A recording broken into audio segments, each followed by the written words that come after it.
সাক্ষ্য আর ঝিলের জীবনে আসতে চলেছে এমন এক মোড় যা দর্শকদের চোখে জল আর মনে ঝড় তুলে দেবে। হ্যাঁ বন্ধুরা, ভোলে বাবা পারেকা ধারাবাহিকের আগামীকালের পর্বে দেখা যাবে একের পর এক চমক, আবেগ, রাগ, অভিমান আর ভালোবাসার টানাপোড়েন। সবচেয়ে বড় চমক, সাক্ষ্য আর ঝিল হানিমুনে গেল সুইজারল্যান্ডে। শুনে অবাক লাগলেও এটাই সত্যি।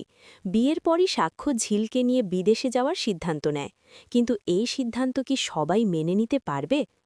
পর্বের শুরুতেই দেখা যায় ঝিল বউয়ের সাজে একেবারে অপূর্ব হয়ে সাক্ষ্যের বাড়িতে হাজির। লাল শাড়ি, সিঁথিতে সিঁদুর, চোখে স্বপ্ন আর মনে ভয়, সব মিলিয়ে ঝিল যেন একেবারে নতুন মানুষ। কিন্তু তার এই সাজই যে এত বড় ঝড় ডেকে আনবে তা কেউ ভাবতেও পারেনি। ঝিলকে বউয়ের বেশে দেখা মাত্রই সাক্ষ্যের মা একেবারে হতভম্ব হয়ে যান। মুহূর্তের মধ্যে তার মুখের হাসি মিলিয়ে যায়, চোখে জমে ওঠে রাগ আর অপমানের আগুন। তিনি জোর গলায় ঝিলকে বলেন, এই মেয়ে কখনোই আমার পছন্দ নয়, এক্ষুনি এই বাড়ি ছেড়ে বেরিয়ে যাও। এই কথা শুনে সবাই স্তব্ধ। ঢাক ঢোল, আনন্দ, বিয়ের উল্লাস সব যেন মুহূর্তে থেমে যায়। ঝিলের চোখে জল চলে আসে। সে বুঝতেই পারছে না সে কি অপরাধ করল। যে বাড়িতে নতুন বউ হয়ে এসেছে সেই বাড়িতেই কি তার কোনো জায়গা নেই?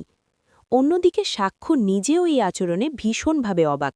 সে একদিকে মায়ের প্রতি দায়িত্ব, অন্যদিকে স্ত্রীর প্রতি প্রতিশ্রুতি, এই দুয়ের মাঝে আটকে যায়।